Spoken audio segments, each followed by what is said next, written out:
recording, and we're live. Hi, folks. Welcome to the Woodstock Truth Squad. My name is Steve Romine, and you're listening to Community TV here in the Hudson Valley in the hamlet of Woodstock, New York, where all the action is. And happy to be here.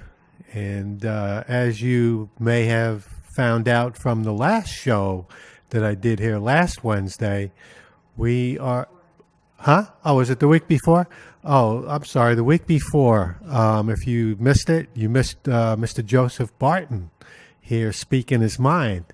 And what we've done here on Wednesday night is we've created episodes of Public Be Heard. Not Public Be Ignored, but Public Be Heard. And it's not 2 minutes, it's 2 hours. So... Anyway, I think that this will be a great service to the community. People who have something that they feel is real important to say can come on and speak their mind. And the only thing you can't do is use profanity. You can't use profanity, but everything else, no holds barred. Everybody has a right to express their free speech, inalienable rights here on Woodstock TV. So tonight's guest speaker is George Conant, and he's a regular here in Woodstock and on the TV show, and he's volunteered to come on, so I'm happy to have him, and I welcome you to the show, George. It's all yours. Yeah. Thanks, Steve. We're working with one camera tonight, everybody. So we're really doing our best here, and so there's a lot of things to cover tonight, and as I realized once I sat down here, I don't have my glasses, so I'm kind of limited what I was going to be reading. One of the things that I wanted to do was read the definitions from Black's Law of, oh my gosh, look, glasses. All right, so, yeah, these are perfect, fabulous. Oh, wonderful. Okay, now, We're working together. that is the board of producers working together, and what I'd like to kind of start with tonight is where did I go for the last two weeks? I've missed a couple of shows, folks, and for those of you who've been asking me, what happened, I haven't really been very vocal about what's going on because I haven't quite sure what to make of it. It turns out that peasants are being scraped from the land. In the land of TV producers and Woodstock TV. And it seems as though that I am also on the targeted list of producers, and a great deal of scrutiny has been required of me to prove my residence in Woodstock. And what I wanted to do here is explain that I have been a member of this community since 1992, and in all of my years in Woodstock, I've never actually had a rent or an own domicile in Woodstock. I've always been either in a caretaking position or a creative living situation. For 20 years I worked for Cy and Nancy Adler. Cy was a good friend of mine. He passed away a couple Octobers ago, so I still miss him quite a bit, actually. Anyway, so I would be renovating their Woodstock apartments and buildings and living on the sites. And as I would make them beautiful and rentable again, then they would just put me in the next one. So that took care of me for many, many years. And I started taking care of Teepee Bob up on Mount Tobias about 10 years ago, and that had become my main domicile until my partner and I were attacked most viciously by some nefarious person, and that'll be another bit of topic later on in the show tonight. But the point is that I had to split my time and eventually dedicate my time to protecting my partner because of the attacks that have gone on against her reputation and her safety in her life.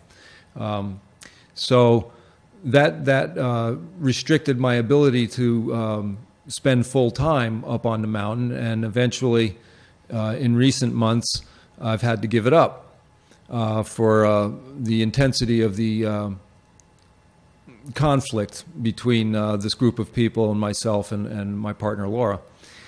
So the question becomes: is they wanted a notarized statement since my mailing address wasn't good enough, and my position in town as manager of the movie theater here wasn't good enough. They want to know where I sleep at night. That's their definition of residence. Where do you sleep at night? And I can only respond to that right now as well. That depends. But in the meantime, you know, I have a few clients where I am able to stay while I'm. I don't even want to say this. I'm not homeless, but I guess that technically on paper I would be because I can't produce, you know, a Rent receipt. rent receipt, all right, or a you know, proof of a home, like a deed or whatever. So that's forthcoming. Just so you know, Bill. You know, my client that I have taken care of for about 3 or 4 years now is quite ill with cancer and is undergoing chemotherapy. So getting a notarized letter from her is a little distasteful, I should say. And I really haven't burdened her with that because this is a very new event in her life as a 70-plus elder. Now, but getting to the matter of you know, the difference between residence and domicile, because really they're asking for my domicile. I have a Black's Law dictionary here, and I think we're going to look up a few things. Let's look up residence, and you might have to keep me going here with some banter if you got some ideas there, Paula, or anybody but with a microphone over there. Aren't glasses wonderful when you need them? Oh my gosh. You know what's been happening to me since I've been doing this parasite cleansing with MMS? I'm now back to pretty much regular food, but I don't need reading glasses anymore. And Wow. for all of the viewers out here in Woodstock, they'll remember me on what I used to call Spiritual Sunday, when I used to read the Vedas and so on. And even on the radio, I can listen to our old material. And I was definitely, you could see I was stumbling with the words because I wasn't seeing them well. And I think that's really wonderful. Also, I'm reading a lot of Mary Baker Eddy, so she talks about comprehending something spiritually, and then the material heals and falls into place. So a long time ago, I was a photographer when I was, 14 years old, and really took a lot of pleasure in my eyesight. And later on, as I got older and it wasn't as good, it wasn't so enjoyable looking behind the lens of a camera. And then when these digital cameras came along, there was autofocus. And so that's how I got into doing a lot of stuff with YouTube. But my eyesight wasn't that good. But now I can look behind a regular camera lens. You know, it's funny that you're talking about a health issue like that, because things come to people in really interesting ways. And I've been renovating a house in Phoenicia and doing business at the Phoenicia hardware store there. And it's kind of a mom and pop operation. It's actually a family run operation. And the missus there turns out to be suffering Lyme, quite horribly. She has neurological Lyme. and was paralyzed for a time and had bad headaches and all of this sort of thing. And the antibiotic spread didn't work, and a lot of other issues that had surrounded this, and medical suggestions didn't work as well. But a friend of hers about a couple of months ago said stevia works on Lyme, and I was like, "Oh, you mean the natural sweetener, artificial sweetener?" Yeah, the natural artificial sweetener. Yeah, stevia apparently is a very powerful neurological agent. Does have a toxicity level at certain doses, but it apparently knocks out Lyme. And if you have neurological Lyme, that's the hardest to deal with, because it burrows into the nerves and avoids the antibiotics until the antibiotics leave your system, and then it goes back to work again. So that's the kind of the nature of that. So that's an interesting tip I got today, and I'm a Lyme sufferer myself, so I have a new thing to try in my arsenal of goodies. All right, so if we get stuck for stuff to say, you should talk about Lyme and Lyme, Massachusetts, because a lot of the listeners, that was a long time ago that you explained that, and it was very enlightening, where Lyme comes from. Yeah, actually, I'm privileged to a lot of inside information. Actually, I know some very interesting people regarding that. But anyway, here, this book kind of takes care of it rather than going around. It actually has a little subsection of here dealing with domicile, compared and distinguished with residence. And it says here, domicile compared and distinguished as domicile and residence are usually in the same place. They are frequently used as if they had the same meaning, but they are not identical terms. For a person may have two places of residence, as in the city and the country, but only one domicile. Residence means living in a particular locality, but domicile means living in that locality with intent to make it a fixed and permanent home. Residence simply requires bodily presence as an inhabitant in a given place, while domicile requires bodily presence in that place and also an intention to make it one's domicile. Residence is not synonymous with domicile, though the two terms are closely related. A person may have only one domicile at a time, but he may have more than one residence. Okay, so that kind of is what I was trying to spell out, is that I have more than one place to stay. And to, put pressure on me in this kind of way to prohibit me from doing my show in a community I've been a part of for over 30 years, and I still maintain a very regular presence, daily presence in Woodstock, and a good portion of the night in Woodstock, because it is a nighttime business. It's kind of disconcerting to think that that it's just okay to arbitrarily go after a TV producer without real cause to go after me, and prohibit me from doing my show. All right, so until I get a letter, a notarized letter from one of my clients that I keep with, I will be for the interim an occasional guest on Steve's show here, if that's okay with Steve, and continue to report to you things that I believe we need to all know, whether it's Lyme or Wi-Fi energies or a variety of litigations that are going on.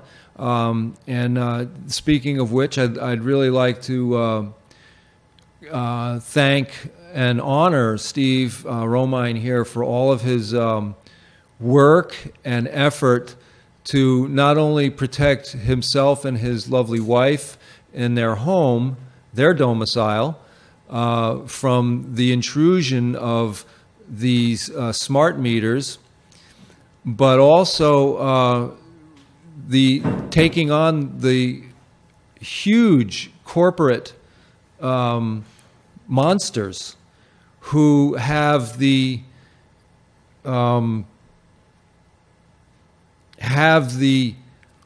power of the courts at their disposal, even though they're in the defendant box. And, you know, Steve's efforts here are very important for all of us because he is really breaking some very important ground legally and truthfully regarding the health impact of all of us in terms of these wireless technologies and this wireless energy that penetrates walls, goes through trees, into our bodies, through our bodies, and excites the water molecules throughout our bodies and causes damage in a number of ways. And, you know, I've been really studying a lot on this lately and getting a more and more an acute awareness of this particular topic. And one of the things that I came across, and I'm going to have to talk you through the chart because I don't have the chart with me, but it's pretty straightforward.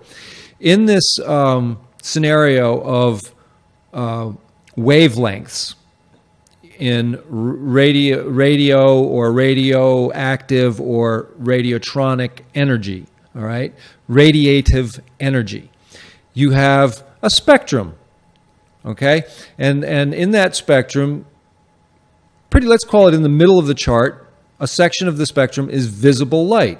And now all of us, you know, who went and had, grade school and high school science and earth science and all of that stuff, we saw sunlight broken into the rainbow colors with the use of a prism. And that is a triangular shaped shaft of glass or, you know, crystal even.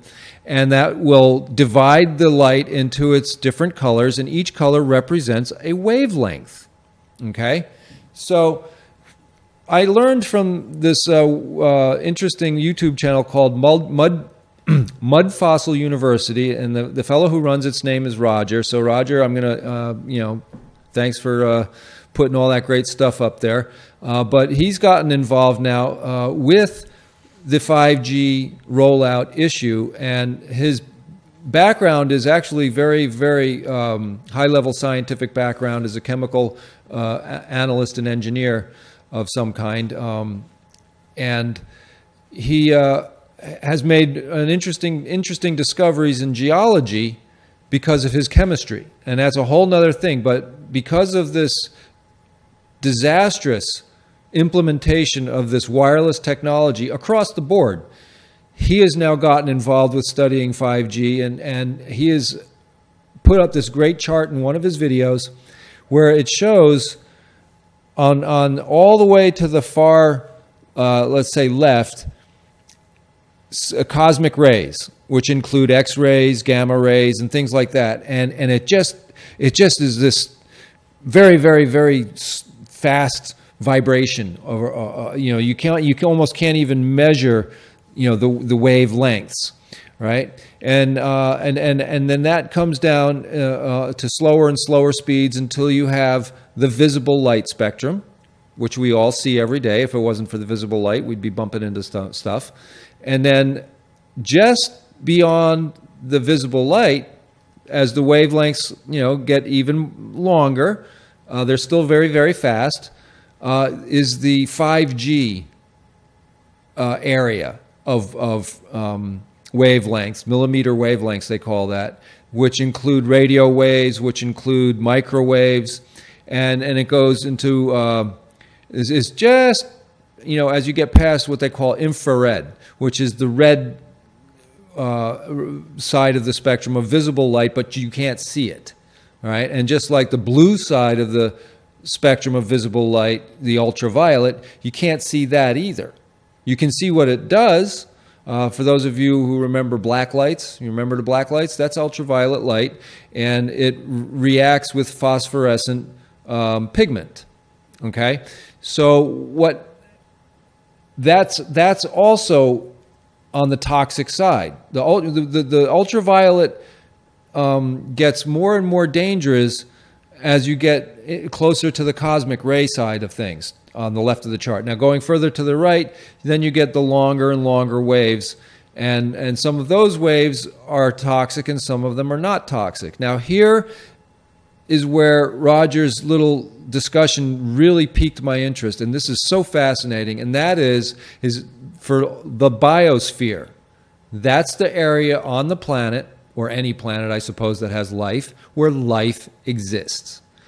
Within the biosphere, visible light is admitted through that atmosphere, the upper atmosphere, down to the surface, and is quite beneficial.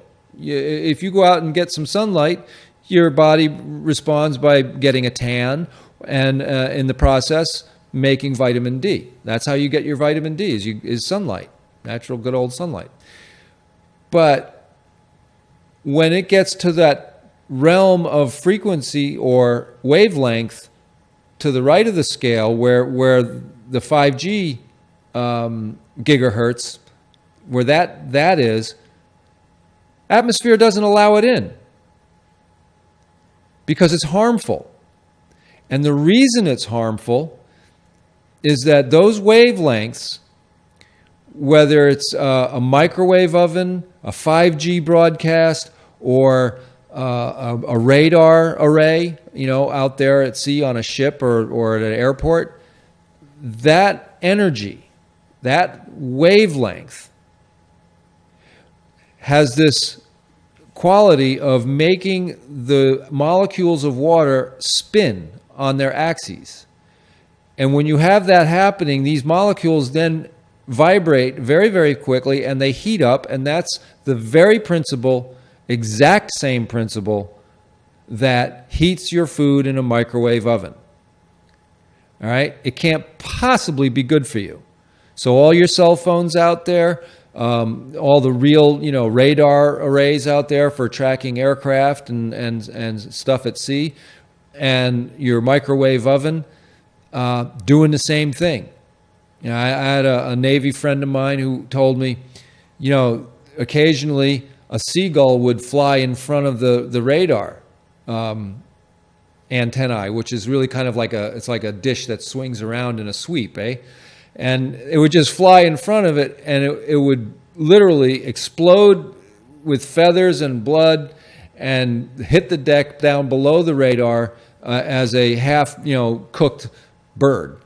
That's how powerful that energy is when it comes off of the ship's antenna. But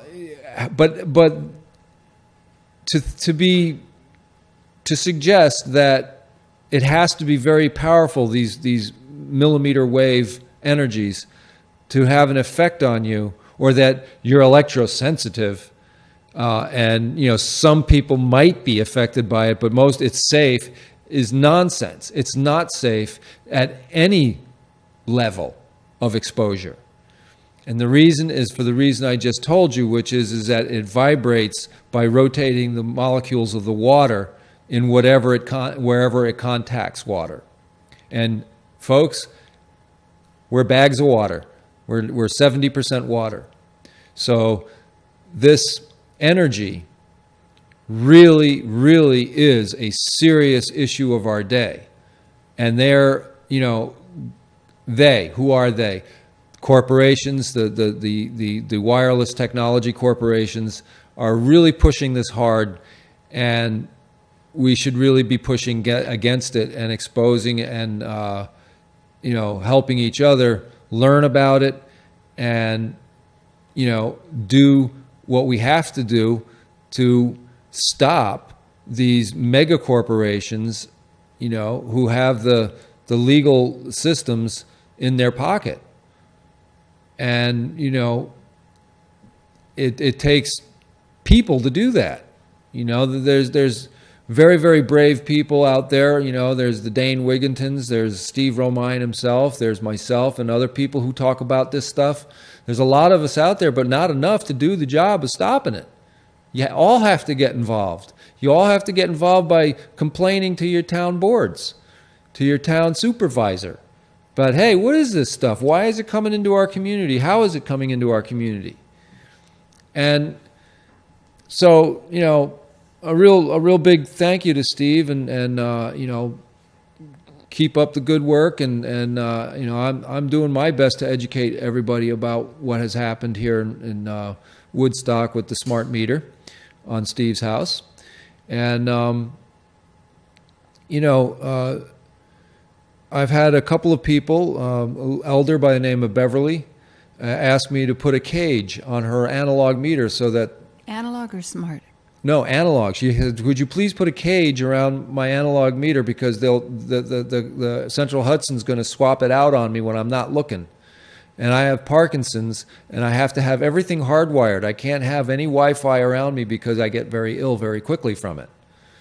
And they threatened her with jail because I put a cage around it. They said, dismantle the cage. And we're talking a 70-plus elder who has Parkinson's and has very real negative impact from these energies. Now, this idea of electrosensitivity being for some people and not others.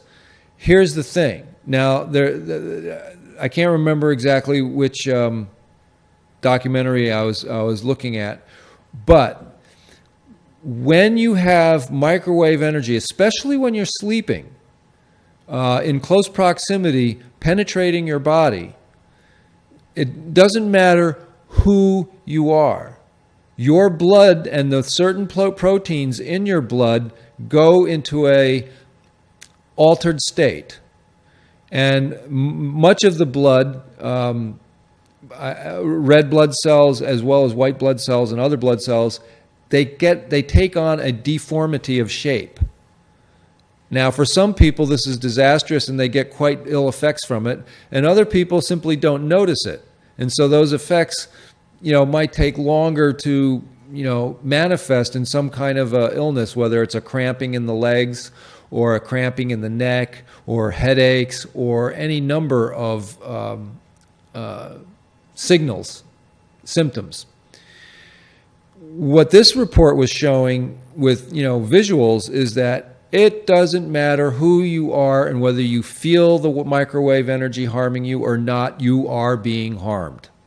It changes the configuration and shape of the various components of your blood, among other effects. But this is just something very new that I've just learned, and it is very consistent with the physics of this group of wavelengths that are just below visible light, having this capacity or quality of agitating water molecules on these millimeter wavelengths. So, not to belabor the point, but it's really, really important you try to understand what this wireless technology is doing to us, all of us, no matter who you are, whether you feel it or not. It is impacting you. All right? Now, one thing, George. Sure, go ahead. You were talking about who they are. Yes. Since I was part of the 1G rollout at the time that I believed it would be a wonderful technology, and I still have hope that we can find the right frequencies. Everybody who uses a cell phone is part of the wireless industry. And there's also hidden investments that are being made alongside this rollout.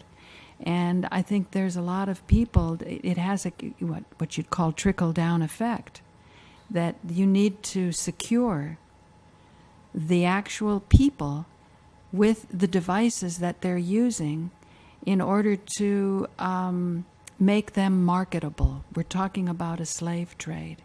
And that gets back to the issue of residency and copyright and all that. So I just want to say, everybody who's using a cell phone is participating. How do you get away from it? It's radical. Steve had his electricity cut. Well, I had the Time Warner guy come out to make sure I had a dedicated cable telephone. And it was a big deception, because after he left, and I have the whole error report from behind it, my sound in my computer is disabled. Can you imagine how hard it is to edit with no sound? So this is quite a struggle. But the local level has to have cooperation. These corporations need to work with the local levels. The courts is one layer, but the courts isn't the only thing. It's also the town supervisor, the clerk, and the chief of police. Absolutely. And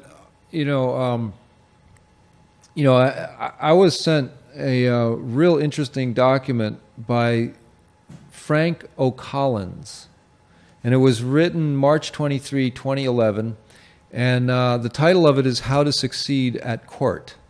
And it's a 75-page long document, but there's some things in here that are really very, very remarkable. And in talking about the courts, is that the one Lydia sent? It's the one Lydia Radin sent. Okay. Did you read it? No, I haven't. Well, you would really love it, because the highest court is ecclesiastical. Yes, I knew that. Yeah. And Great. Go. Yeah, I mean, I intuited it just from watching. Well, you should, when you see this document and really appreciate reading it, you're gonna be surprised at how right you are. Yeah. All right. Basically, I'm gonna paraphrase a few things here. Every one of you, as a living being, born of flesh, you're alive. And the way these courts have been set up for the past 800 plus years, they have strayed from the spiritual Noahide law, or the in favor of the cult of Rome and what they call maritime or commercial or admiralty law. The idea here, though, is about 800 years ago, a bunch of Khazar bankers got the idea that, hey, Rome had a pretty good thing going with their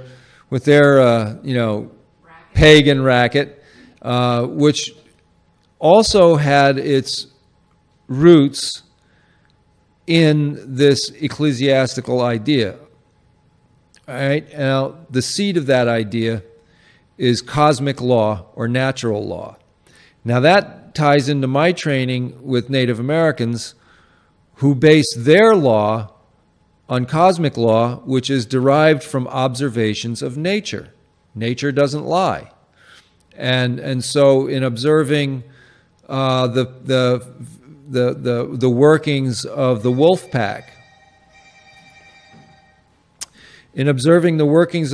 pack, they came up with the clan system to keep their genetic diversity within their tribe healthy, because the wolves taught how to keep your bloodlines from getting too thin, from intermarrying, and this sort of thing. So that was one of the way that the clan system was instituted amongst the ancient peoples, was through these observations of nature and nature's working, and all of this natural wonder and natural functioning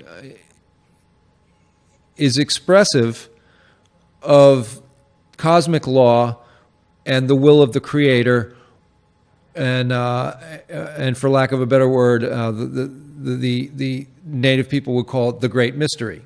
But that's cosmic law. Man's law is subordinate to cosmic law because man is flawed, inherently flawed in terms of this sort of endeavor.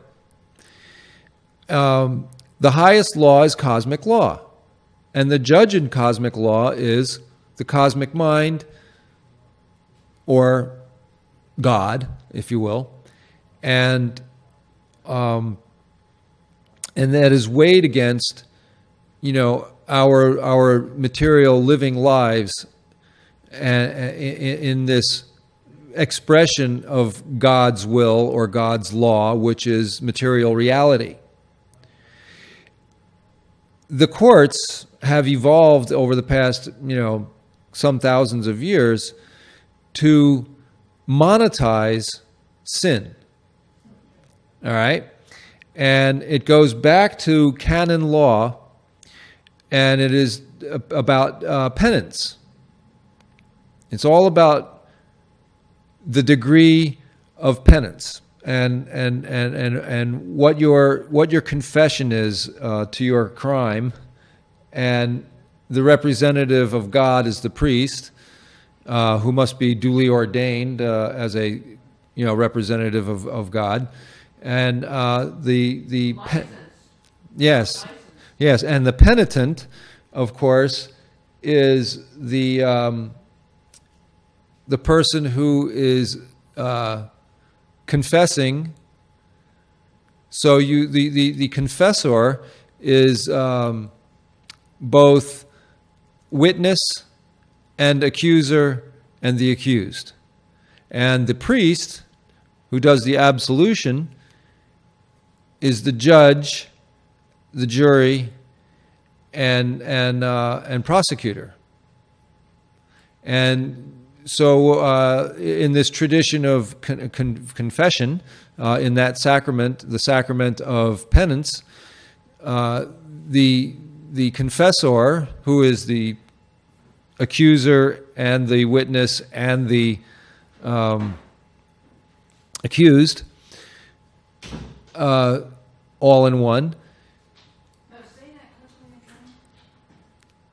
The confessor, the one who is confessing to the priest, is three things: the accused, the accuser, and the witness. And the prosecutor and the judge is the priest.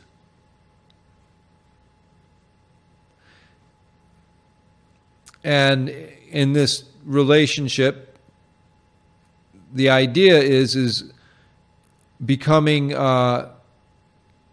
reconciled with God by atoning for one's sins.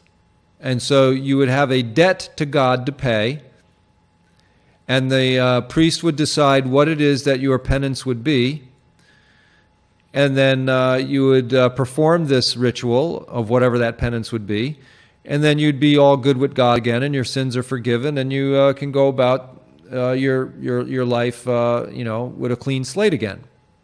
That's the idea. But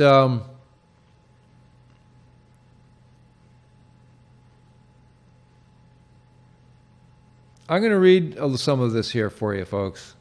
I guess I should start with the introduction.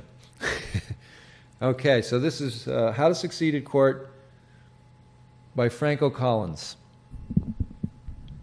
All right. Every day around the world, hundreds of thousands of people find themselves before the jurisdiction of some form of court claiming to have some form of law. The reason a person may be before a court are wide and varied, from civil to criminal, from minor alleged offenses such as traffic and not paying fines to major alleged offenses such as murder and fraud. In fact, modern court systems are so widespread and cover so many issues that even if you have never been to court yourself, chances are you know at least one person who has experienced justice through the courts. Whether or not you have gone through the experience of wanting or having to go to court, or someone in your family or friends, there is almost unanimous agreement by all who have witnessed firsthand the function of a modern court. It is a mysterious, unnatural, and often intimidating experience, often ending in sadness, bitterness, and regret.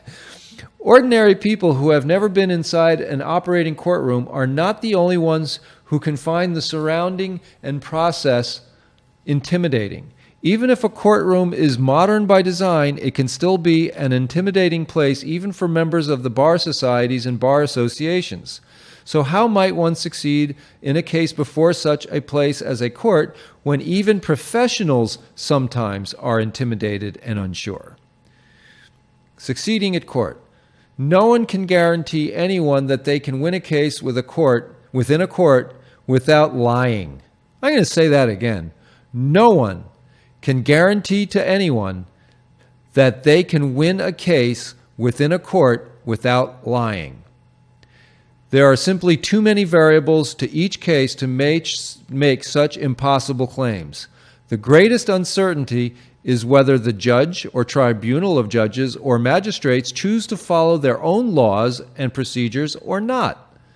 Sadly, because the competency of judiciary officials continues to fall while political and special interest pressures continue to rise, the court system in most countries has become less reliable in predicting outcomes that conform to any kind of law other than blatant corruption, cronyism, and sheer incompetence. Well, this guy doesn't mince words, does he? Whew.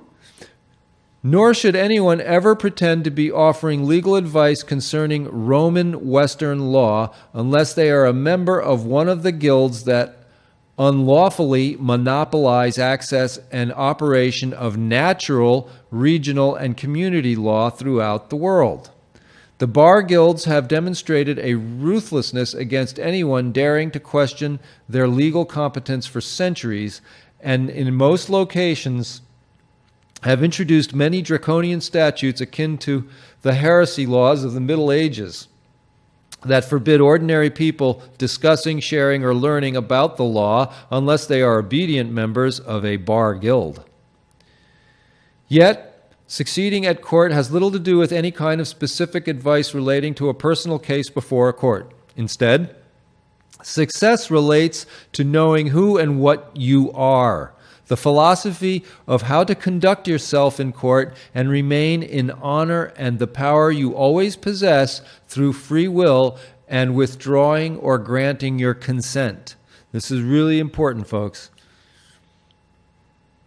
Success comes down to the realization that there are no magic bullet documents that, when faced with a system of courts controlled by a private guild, occupied by private guild members, that remedy may not be possible in the first instance or even under appeal, but that if you remain steadfast in maintaining honor, knowledgeable of who and what you are, then even the guilds cannot prevail against the law they usurp and claim to control.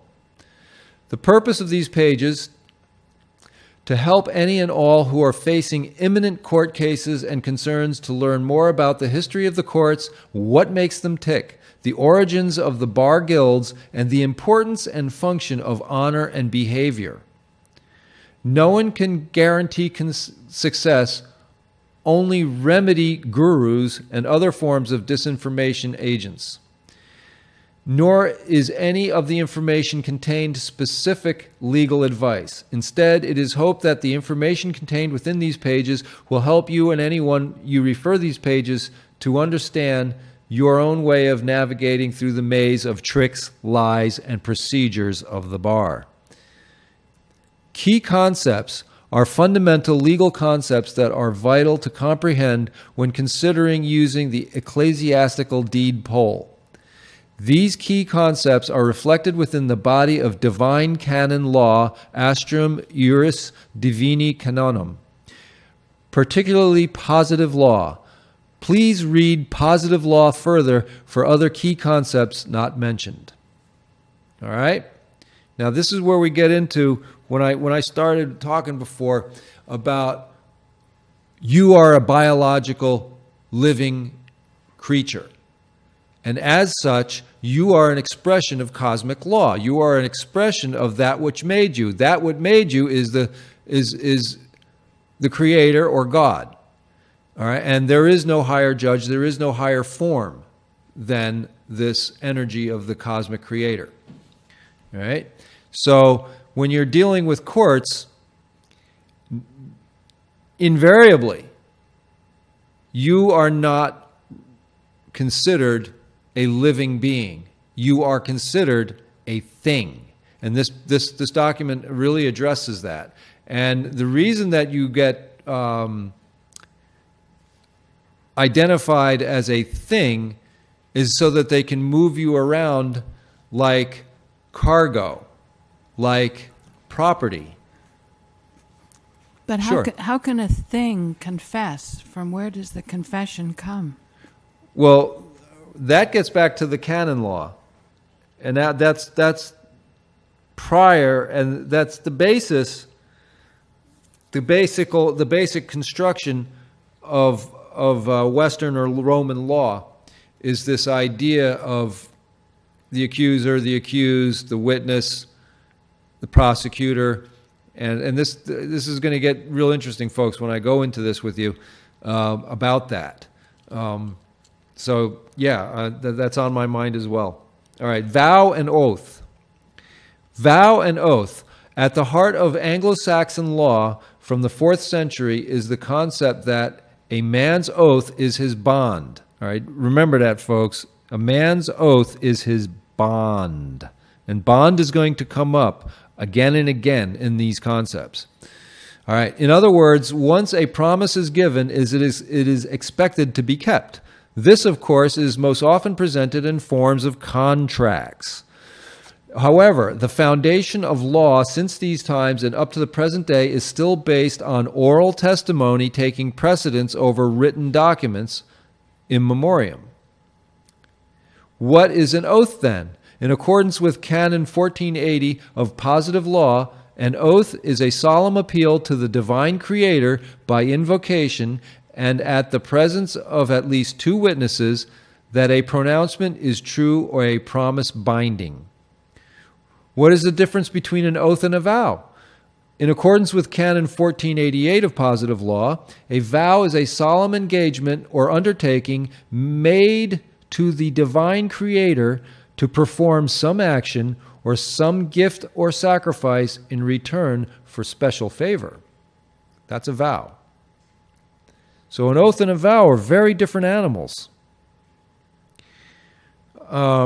Now, the difference then between Anglo-Saxon law and Roman or Western law, and that's what we suffer. That's kind of funny. I said suffer. That's what we suffer under here in the United States is Roman law. Okay, that's why we have a Senate. Where did the Senate come, and what did they do? The Senate makes laws, and the Senate came from Rome. Very good. Okay. So, now the difference between Anglo-Saxon law and Roman Western law is formed by the elite anti-Semitic parasites, also known as the Venetian, Florentine, Khazar bankers, slave traders, is the dependence on vows and oaths being true in order that they can be monetized and bonded. In other words, the law of the Roman cult and the bar associations societies depends on the foundation of Anglo-Saxon law as demonstrated through positive law to function. It is a symbiotic relationship between the host, the living man or woman, functioning under ancient moral values, and the parasitic court and banks then seizing that goodwill and energy to monetize it for their own benefit. This is why This is why consent is so vital. Without consent, this energy cannot be stolen and monetized. Necessity and being under duress. The antithesis of a vow or oath given under consent is any vow or oath, sign, or seal given by necessity under duress.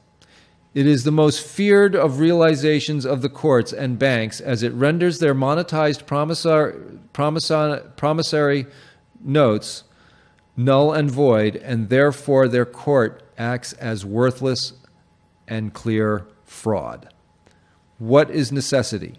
In accordance with Canon 1403 of positive law, necessity is the unavoidable requirement of a party to consent, act or perform in a manner that they would not otherwise do if not for the presence of some clear need, threat, coercion, danger, or risk. Hence, any oath, vow, sign, or seal given under necessity has no legal validity or value. The next paragraph is really important, people. To trick people into believing that the law of necessity does not exist and that the principle of under duress is no longer honored, many courts, prosecutors, judges, and attorneys try to convince people that any compliance is consent. Do you all get that? Should I read that again? I think I should read that again. To trick people into believing that the law of necessity does not exist and that the principle of under duress no longer is honored, many courts, prosecutors, judges, and attorneys try to convince people that any compliance is consent. This causes one of two actions. Either people agree and do not appeal, nor evoke that such actions was clearly done under coercion and necessity, or secondly, some people refuse to comply and their dishonor is then used to condemn them. Okay? In fact, many courts now actively seek those who have woken up to the fraud of the bar to openly not comply and demonstrate contempt, thus using such behavior as a means of obviating the fraud of the court and action itself. Even worse, many people promoting advice and information continue to confuse people by telling them not to comply, thus guaranteeing the court is able to avoid rendering their actions null and void through the laws of necessity, and thus easily using the delinquency of the defendant against them. So in other words, what he's saying here is if you're not acting honorably, like for example in my case, I received a summons on the 24th of November 2016 to appear and to respond to a complaint. So it was a summons with a complaint. What year? It was 2016. Now,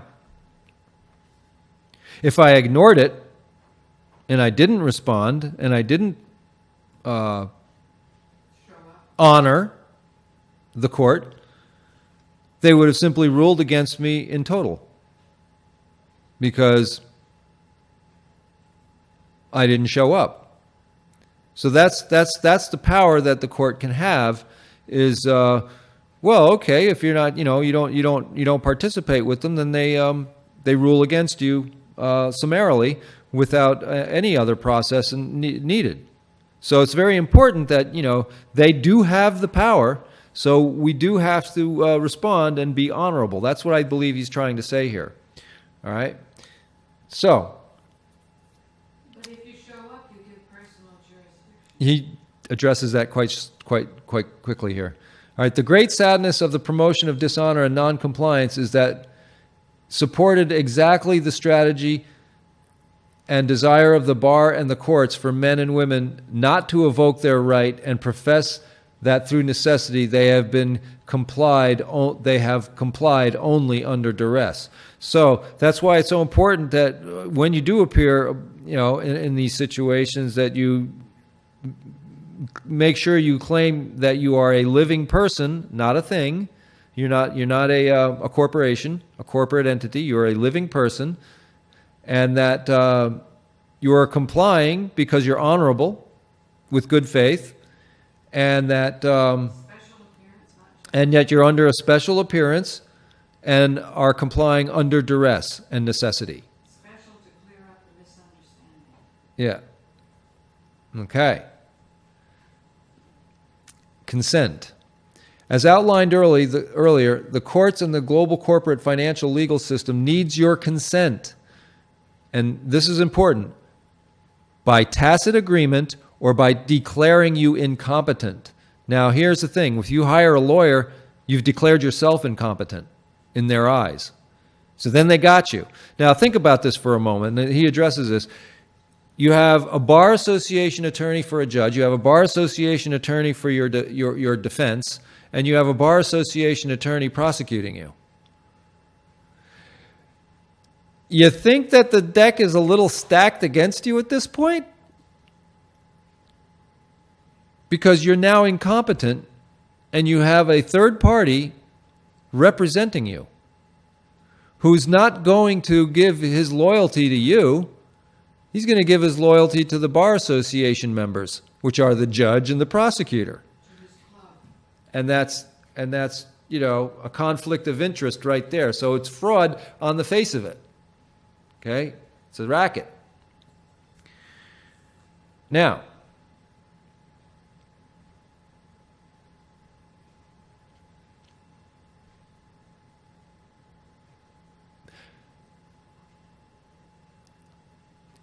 I'm going to read that again. As outlined earlier, the courts of the global corporate financial legal system needs your consent by tacit agreement or by declaring you incompetent in order to underwrite their bonds and making money.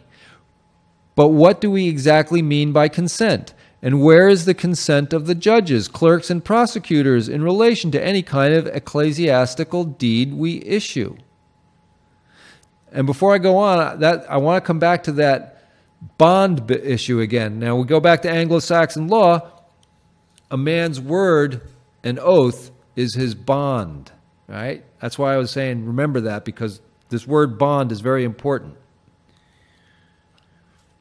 In accordance with Canon 1408 of positive law, consent is the agreement of one party to a claim presented by another. In the absence of consent of all parties, justice does not exist. Canon 1409 goes on to state, no injury can be complained by a consenting party.